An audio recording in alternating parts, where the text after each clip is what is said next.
Good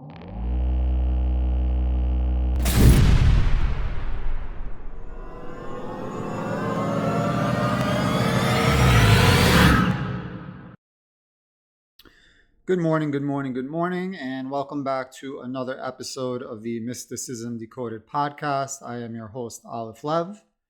In the previous installment of the Gateway Process, Narration and Analysis, we got through Section 6, and we're going to be starting off with Section 7 today, Frequency Following Response. Let's get right into it.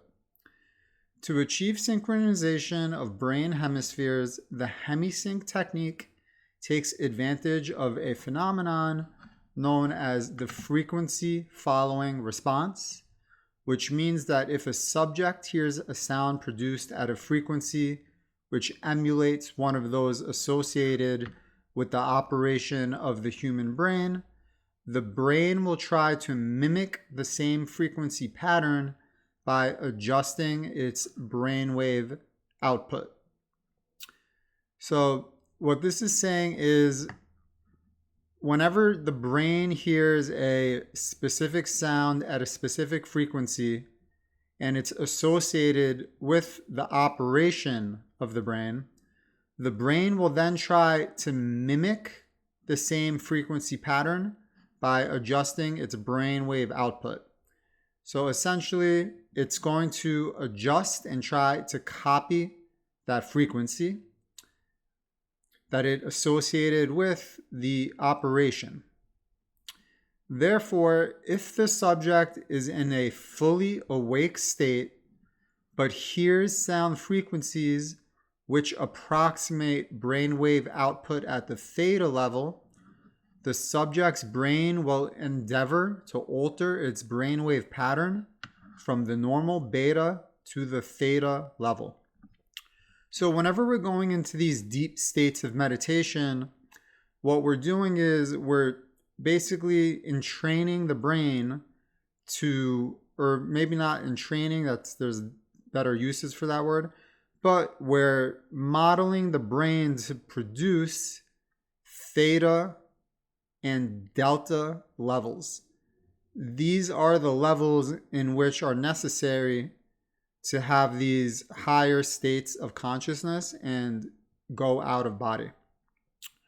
So what this sentence is saying is you could be fully awake, but if you're played frequencies, sounds that are of the theta level, even though you are awake and theta is associated with a state in which you're somewhat falling asleep, your brain is now going to mimic and copy that frequency, and it's going to start working at a theta level. So in that sense, it is entraining with the sound frequency that was played, that theta sound frequency, because it is starting to mimic it.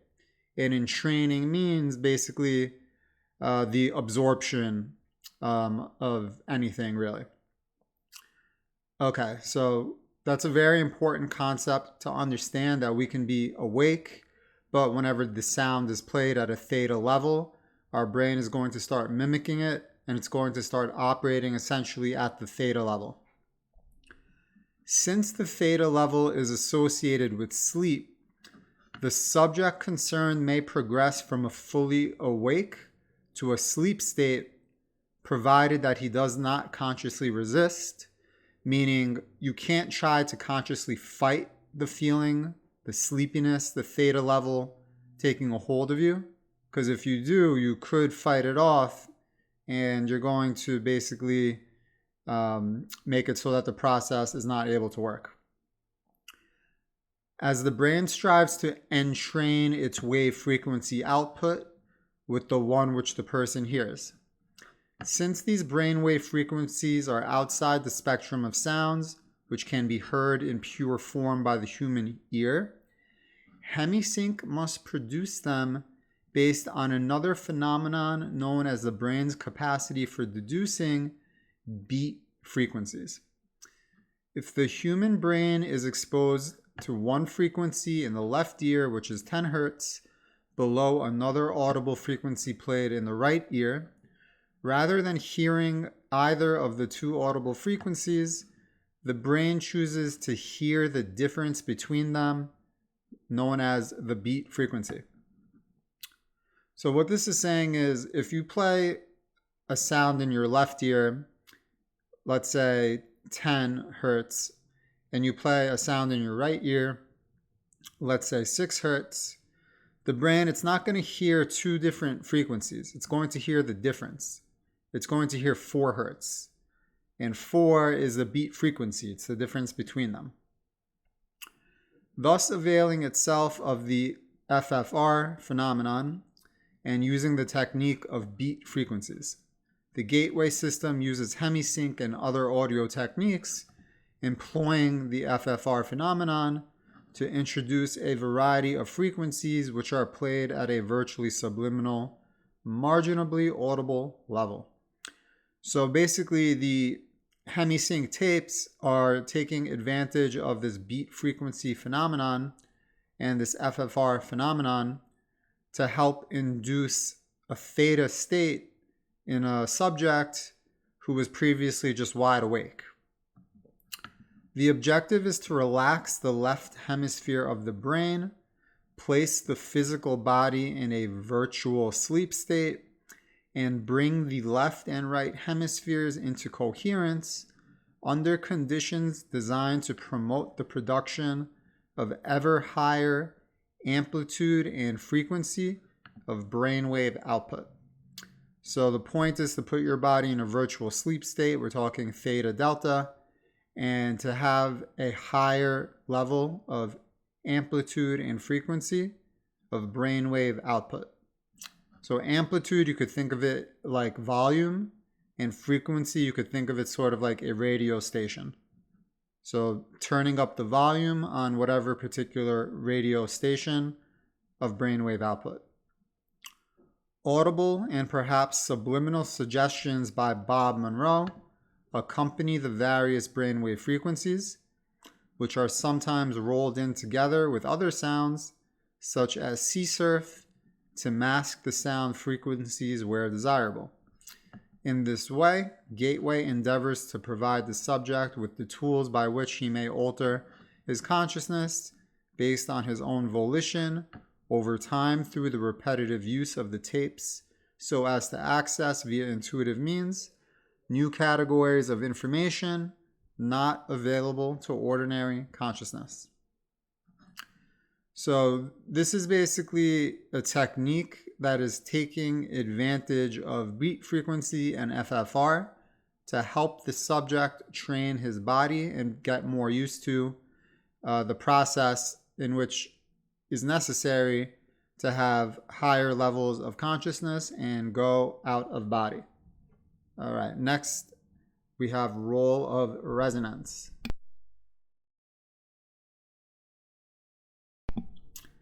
However, brain coherence through entrainment to beat frequencies introduced via stereo headphones is only part of the reason why the gateway system works.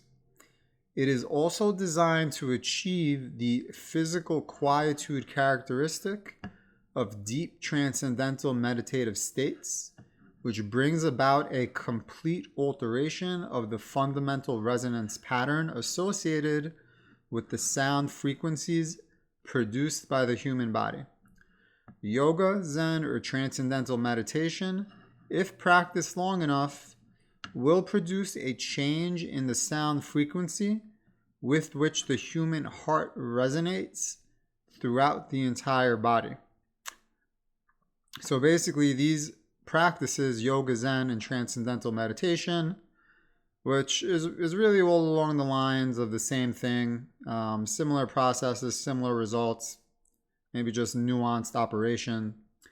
But the goal is, with enough practice, this will actually change the frequency that the human heart resonates with throughout the entire body. So this practice is producing physical results. That's the main takeaway right there.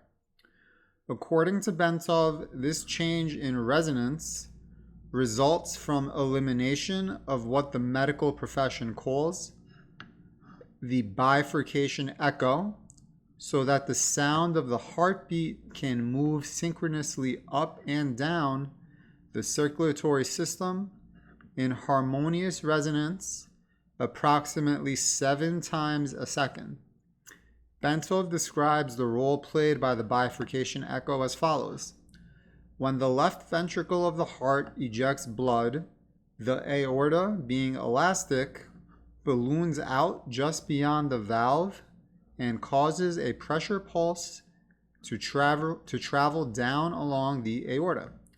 When the pressure pulse reaches the bifurcation in the lower abdomen, which is where the aorta forks into two to go into the legs, part of the pressure pulse rebounds and starts traveling up the aorta. If in the meantime the heart ejects more blood and the new pressure pulse is traveling down, these two pressure points will eventually collide somewhere along the aorta and produce an interference pattern. By placing the body in a sleep-like state, the gateway tapes achieve the same goal as meditation in that it places the body in such a profoundly relaxed state that the bifurcation echo slowly fades away as the heart lessens the force and frequency with which it pushes blood into the aorta. The result is a regular rhythmic sine wave pattern of sound which echoes throughout the body and rises up into the head in sustained resonance. So this change that occurs physically with the practice of meditation, it is producing what seems to be a sine wave pattern throughout the body. Now, the fact that it's a sine wave pattern has a lot of implications and a lot to do with symbology. So the sine wave, what does it look like if you look at a picture of it? It looks similar to the body of a snake as it's moving around in essentially in a curled type of crawl. And what's interesting is if you look at the photos or busts of ancient pharaohs whenever they're wearing their special, I don't know if you would call them hats or tiaras, crowns, whatever word you specifically want to use for it.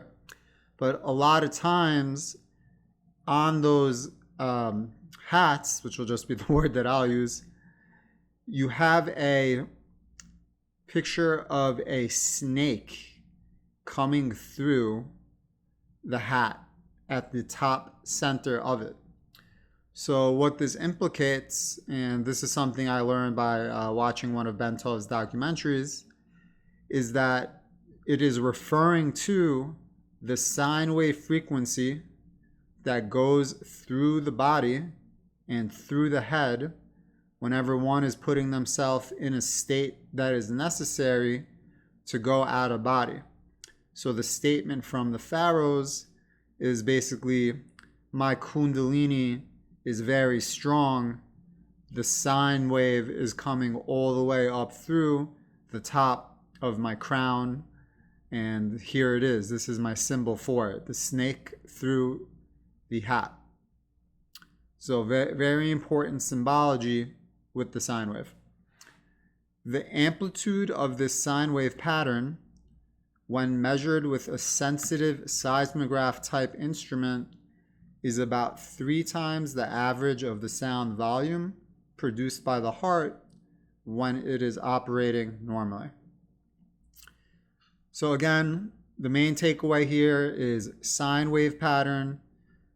Not only is sine wave symbolic of the snake that comes through the hats of the ancient pharaohs, but it is also a symbol for wisdom. If you look at medical symbology, the snakes in medical symbology, they represent knowledge.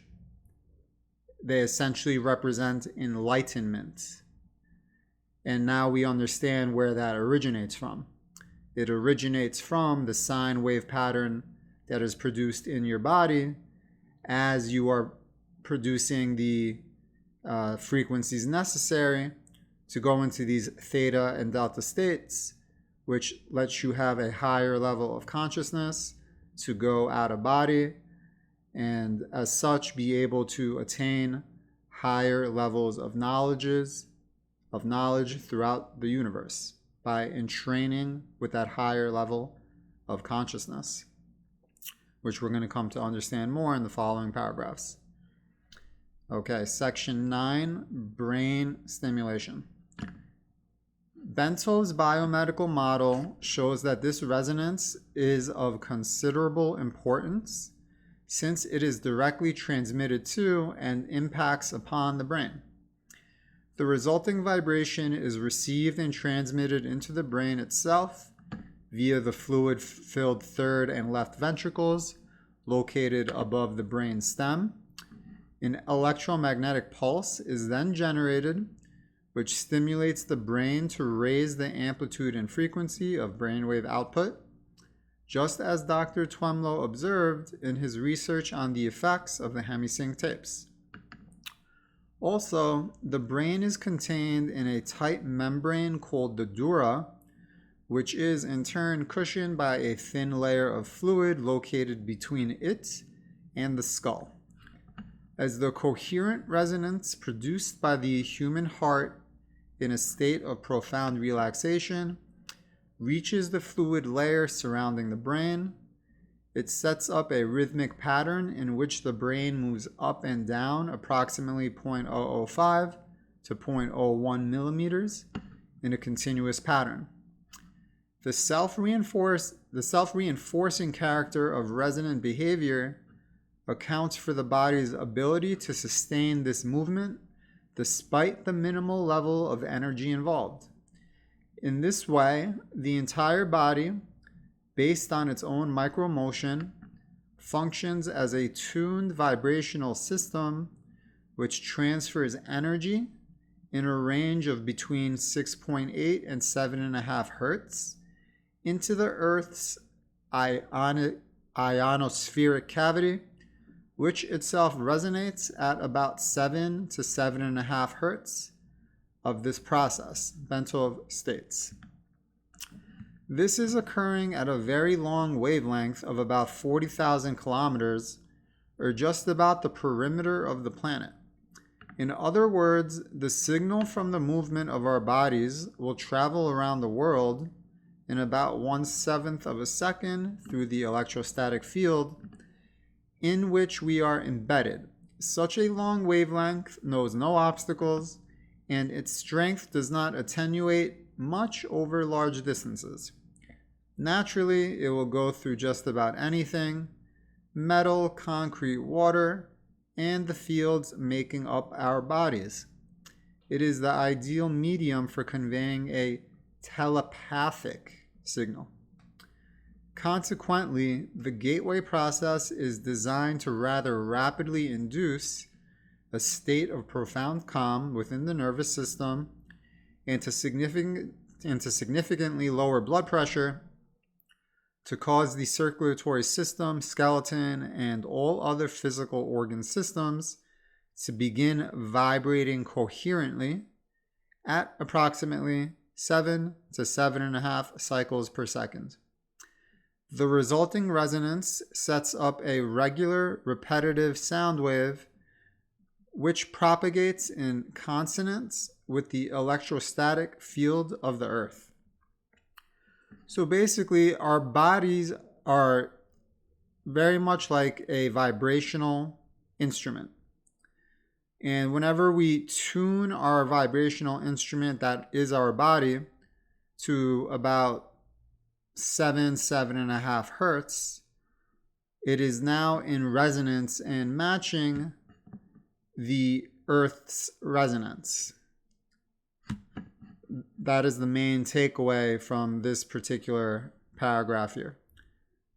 Now, whenever we are resonating with Earth, we are able to essentially interact with the consciousness of Earth and we are able to gain the knowledge of that consciousness.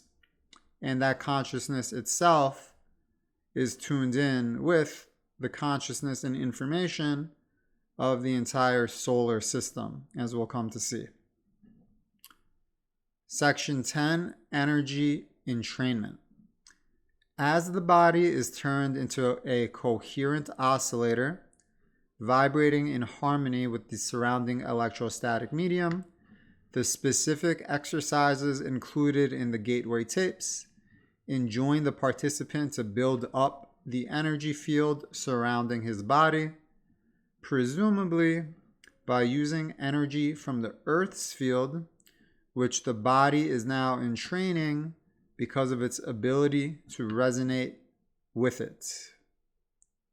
So again, whenever we resonate with the Earth's energy at that 7.5 hertz, we are being entrained into its consciousness, so to speak. That's really what this is getting to. This puts the body's energy field into homogeneity with its surrounding environment and promotes movement of the seat of consciousness into the surrounding environment, partly in response to the fact that the two electromagnetic medians are now in a single energy continuum. Thus, the same process which moves the brain into focused coherence at steadily higher levels of frequency and amplitude, so as to entrain analogous frequencies in the universe for data collection, also promotes enhancement of bodily energy levels to a point adequate to permit the subject to experience an out-of-body movement when he is ready to do so. In addition, by resonating with the Earth's electromagnetic sphere, the human body creates a surprisingly powerful carrier wave to assist the mind in communication activity with other human minds similarly tuned. So whenever we're resonating with the Earth, we're also taking advantage of its ability to raise our bodily energy levels. That's part of the takeaway from this paragraph here. And it is also alluding to that if other humans were similarly tuned, that you would be able to communicate with them telepathically, which is quite amazing, really. Section 11, consciousness and energy. Before our explanation can proceed any further, it is essential to define the mechanism by which the human mind exercises the function known as consciousness, and to describe the way in which that consciousness operates, to deduce meaning from the stimuli which it receives. To do this, we will first consider the fundamental character of the material world in which we have our physical existence, in order to accurately perceive the raw stuff with which our consciousness must work. The first point which needs to be made is that the two terms, matter and energy, tend to be misleading if taken to indicate two distinctly different states of existence in the physical world that we know it. Indeed, if the term matter is taken to mean solid substance as opposed to energy, which is understood to mean a force of some sort, then the use of the former is entirely misleading. Science now knows that both electrons, which spin in the energy field located around the nucleus of the atom, and the nucleus itself, are made up of nothing more than oscillating energy grids. So this is a very important sentence. Let's read that again. Science now knows that both the electrons which spin in the energy field located around the nucleus of the atom and the nucleus itself are made up of nothing more than oscillating energy grids. So this is getting to the point that solid matter does not exist. Everything is simply oscillating energy grids. So let's continue. Solid matter, in the strict construction of the term, simply does not exist. Rather, atomic structure is composed of oscillating energy grids surrounded by other oscillating energy grids, which orbit at extraordinarily high speeds. In his book, Stalking the Wild Pendulum, Yitzchak Bentov gives the following figures. The energy grid which composes the nucleus of the atom vibrates at approximately 10 to the 22nd hertz. At 70 degrees Fahrenheit, an atom oscillates at the rate of 10 to the 15 hertz. An entire molecule composed of a number of atoms bound together in a single energy field vibrates in the range of 10 to the 9 hertz. A live human cell vibrates at approximately 10 to the 3 hertz. The point to be made is that the entire human being, brain, consciousness, and all, like the universe which surrounds him, nothing more or less than extraordinarily complex systems of energy fields. The so-called states of matter are actually variances in the state of energy, and human consciousness is a function of the interaction of energy in two opposite states, being motion versus rest, in a manner described in the following paragraph. So what this is saying is that everything is really just oscillating energy grids. Now, some things are 10 to the 9, some things are 10 to the 3, whatever it is, in terms of what they vibrate at. And this is the variation that produces individuality and produces the differences between people or things or states of matter, as we call it. It's all just a variation in the vibration. But they are still essentially variations of oscillating energy grids. As such, solid matter, the way you thought of it, does not exist. There is no solid matter. There is only oscillating energy that is vibrating at different various levels. Now, this takes us into the next section called holograms. And this is where we start to really get into what is the universe, how does the universe propagate, and all those good things. So hang on to your hats.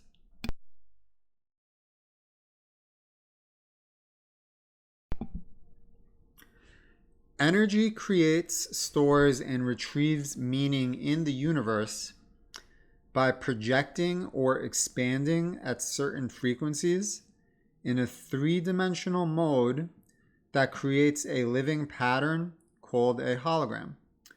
The concept of the hologram can be most easily understood by using an example cited by Bentov, in which he asks the reader to visualize a bowl full of water into which 3 pebbles are dropped. As the ripples created by the simultaneous entry of the 3 pebbles radiate outward towards the rim of the bowl, Bentov further asks the reader to visualize that the surface of the water is suddenly flash frozen so that the ripple pattern is preserved instantly. The ice is removed, leaving the 3 pebbles still laying at the bottom of the bowl. Then the ice is exposed to a powerful, coherent source of light, such as a laser. The result will be a 3-dimensional model or representation of the position of the 3 pebbles suspended in midair.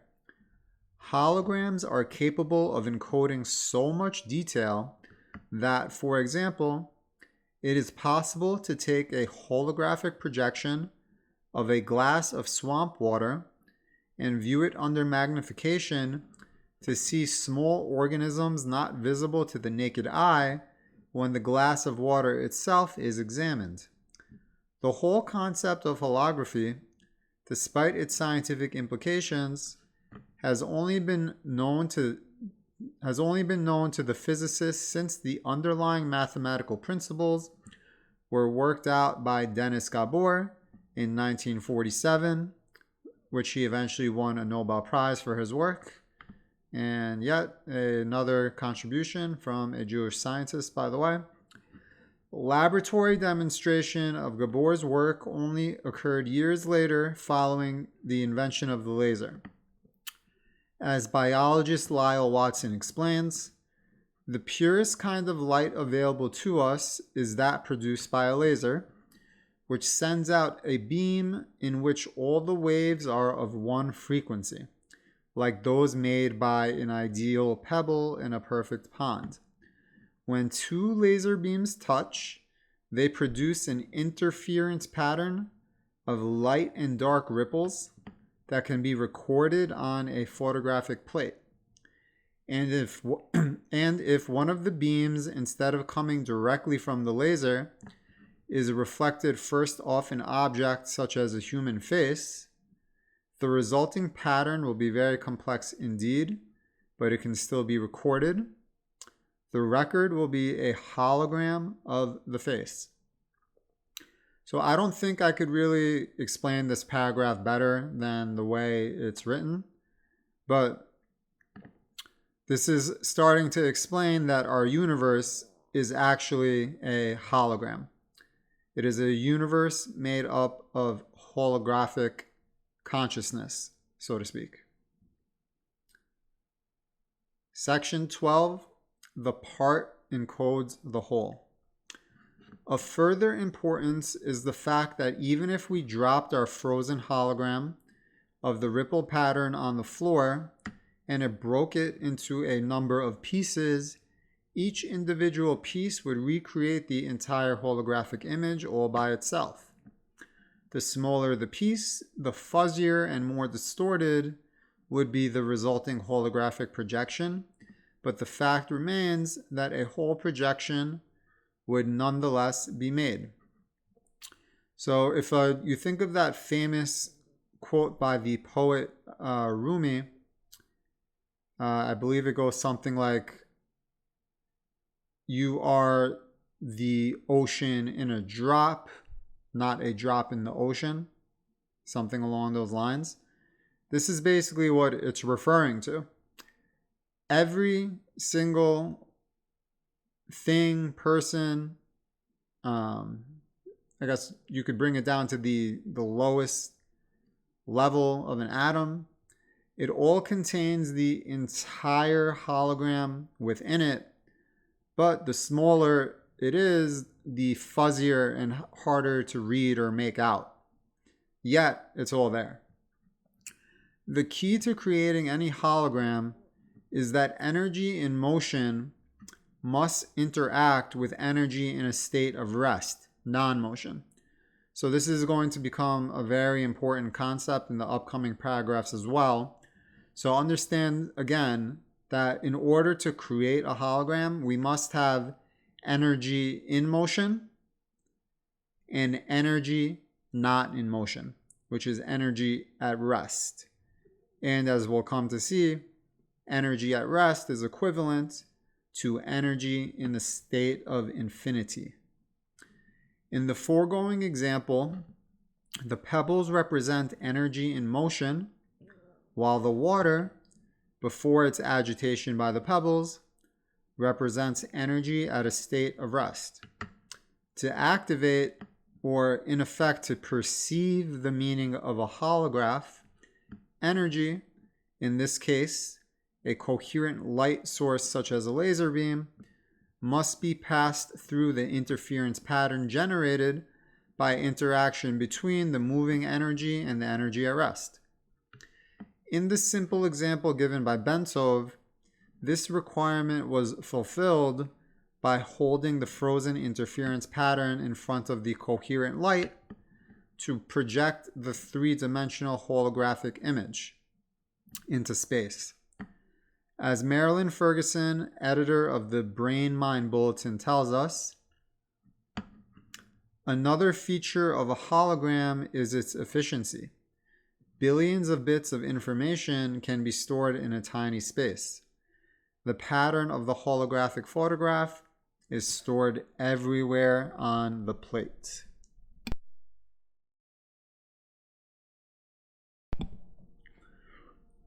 So again, the most important thing to take from this paragraph is understanding that in order for a hologram to be produced, we must have energy in motion and energy at rest, and then energy that is basically passing through that interference pattern that is created by the energy in motion interacting with the energy at rest. And in this example, that energy passing through is a coherent light source, aka a laser beam. As we discussed in the previous pod, a laser beam is extremely strong and focused versus, let's say, a lamp, which is non-focused, not strong, diffused energy. So a laser beam, the coherence is what's also very important here.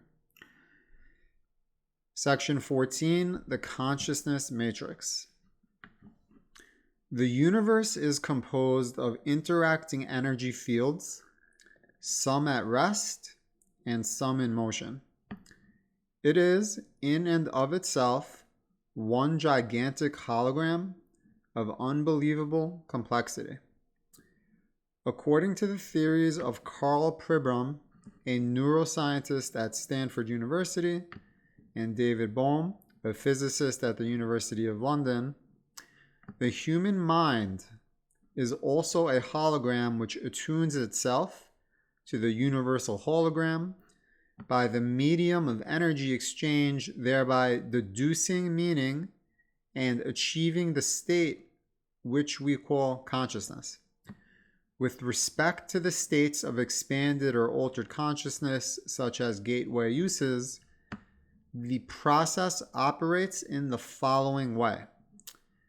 As energy passes through various aspects of the universal hologram and is perceived by the electrostatic fields which comprise the human mind, the holographic images being conveyed are projected upon those electrostatic fields of the mind and are perceived or understood to the extent that the electrostatic field is operating at a frequency and amplitude that can harmonize with and therefore read the energy carrier wave pattern passing through it.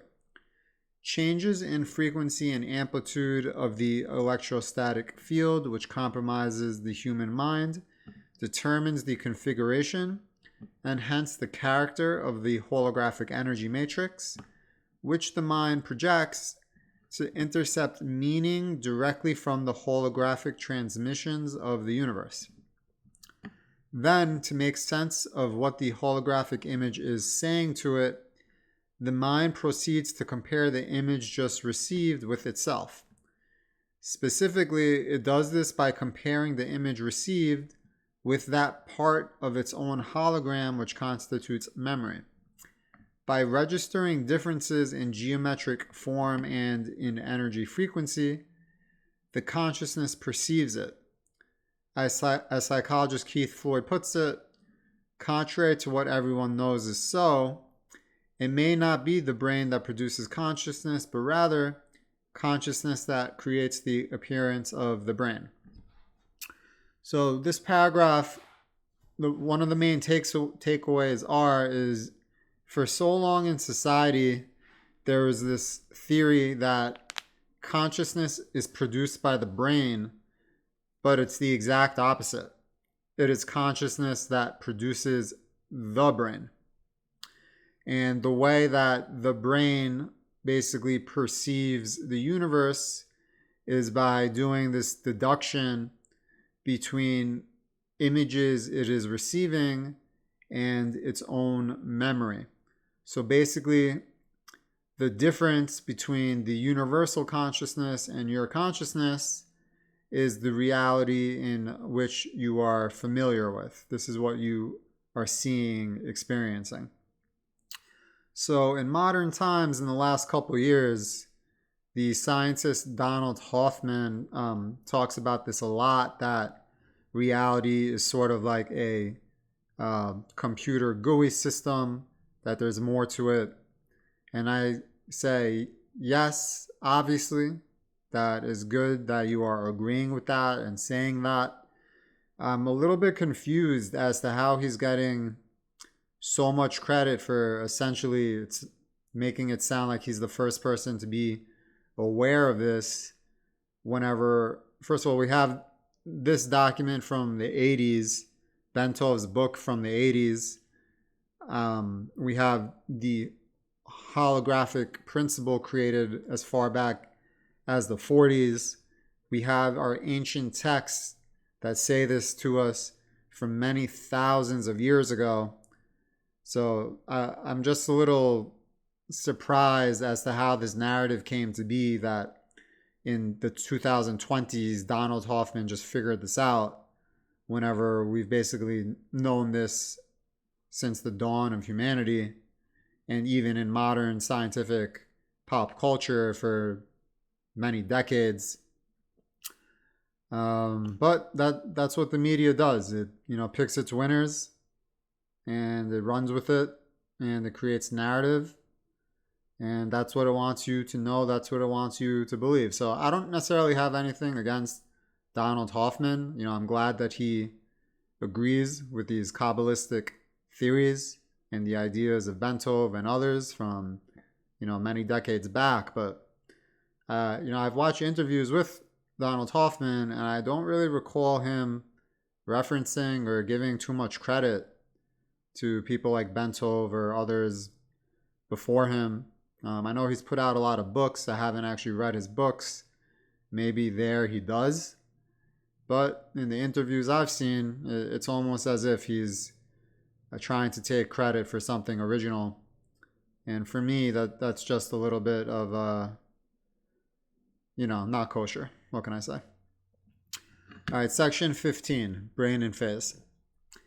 The consciousness process is most easily envisaged if we picture the holographic input with a three-dimensional grid system superimposed over it, such that all of the energy patterns contained within can be described in terms of three-dimensional geometry, using mathematics to reduce the data to two-dimensional form.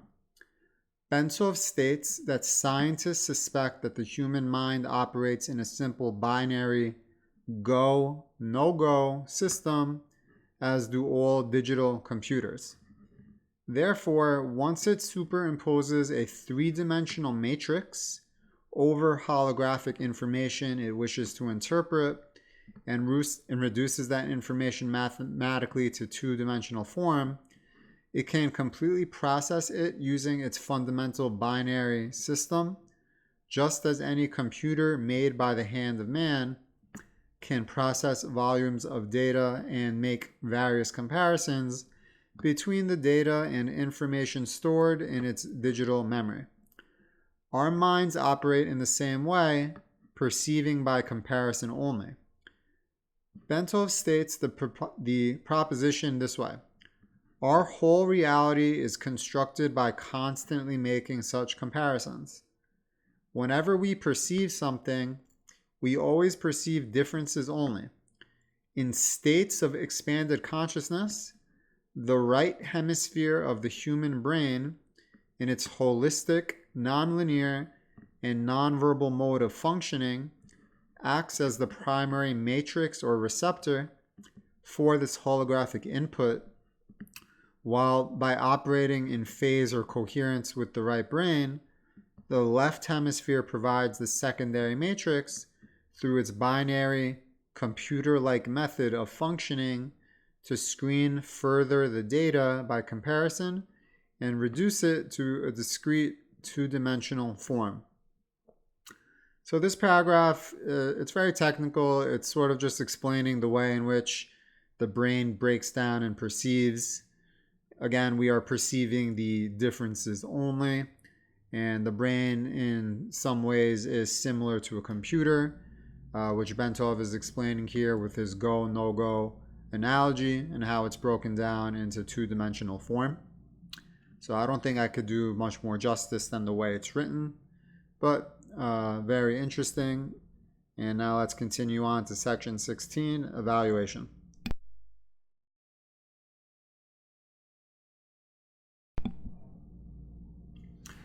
To the extent that the gateway succeeds in bringing about a refinement in energy matrix of the mind, it succeeds in expanding or altering human consciousness so that it can perceive without recourse to the intercession of the physical senses, such that ever more of the universal hologram, not of course accessible by sense perception, can ultimately be perceived and understood. Marilyn Ferguson has written that the theories of Pribram and Bohm appear to account for all transcendental experience, paranormal events, and even normal perceptual oddities. She goes on to say of Pribram, currently he is proposing a startling, all-encompassing model that is generating considerable excitement among those intrigued by the mysteries of human consciousness. His holographic model marries brain research to theoretical physics. It accounts for normal perception and simultaneously takes the paranormal and transcendental experiences out of the supernatural by explaining them as a part of nature. Like certain strange discoveries of quantum physics, the radical reorientation of this theory suddenly makes sense of paradoxical sayings of mystics throughout the ages. So what we're introducing here is that this idea of paranormal, you need to start to accept it as real and understand that it's a result of expanded consciousness. Okay, section 17, self-cognition. To complete our outline of the process by which the mind achieves and exercises consciousness, we must also describe the mechanism which accounts for the aspect of human thought that differentiates it from the consciousness of plants or animals, i.e. self-cognition. Humans not only know, but they know that they know. They are able to monitor the process of their own thinking and maintain an awareness of it. Moreover, they can conduct a comparative assessment evaluating the function of their thought processes against various objective standards they have adopted. Human consciousness can do this because it has the capacity to duplicate aspects of its own hologram, project them out, perceive that projection, put it through comparison with the memory aspect, where its evaluation standards of measure are stored, of its own hologram, and measure or sense the differences using three-dimensional geometry, and then binary go, no-go pulse, to yield verbal cognition about the self. So what this paragraph is stating is that human consciousness is more complex, it's more sophisticated compared to maybe the consciousness of a small plant, because it has the ability to project out its consciousness, duplicate it, make comparisons, have thoughts about the future, compare that to the past, and do all these complex calculations that not all consciousnesses are capable of doing. Now, this is where I want to leave it off for today, because starting with section 18, time, space, dimension, this is where things start to kick up and get really, really interesting, get really fun, and we start to learn about the quote-unquote godlike powers that one can achieve whenever they raise their vibrations to a certain point and they go out of body. So we'll pick up with section 18 in the next pod. Thank you for joining me today. This is your host, Aleph Lev. And if you liked what you heard here, you appreciate this narration and analysis, just like everyone else asks, please do subscribe, share, comment, like. And if this is the first pod you're listening to, the book that I wrote titled Connect to Source, it is a comparison of this declassified CIA document, the Gateway Process, with what is known as the first book of Kabbalah, which is the Sefer Yetzirah in Hebrew. In English, that translates to Book of Creation. And in the upcoming sections where we start discussing the creation of the universe, the characteristics of the creator, and certain capabilities of manifestation, these all line up with what is said in the Sefer Yetzirah perfectly, except the Sefer Yetzirah is written in enigmatic poetry, which needs to be decrypted. And this is what I've done. I've basically decrypted the language in the Sefer Yetzirah to match it and align it with the pertainable sections in the CIA document. You can find a link for that in my description. All my links will be there. In the future, I will be continuing writing Substack articles on the content that I cover. The Substack articles aren't necessary for the Gateway Process, but beyond the Gateway Process and the Sefer Yetzirah, I will be going into other books of Judeo-Christian mysticism, which is Kabbalah, and the sect of mysticism which predates Kabbalah, which is Merkava, and other ancient texts from other religions, and really anything that's applicable. But if you want to learn all that information, the type of information that you would only learn in mystery schools in ancient times, you're going to have to get on board with me, and I'll be happy to have you as part of the journey. So until next time, that's all for today. Aleph Lev out.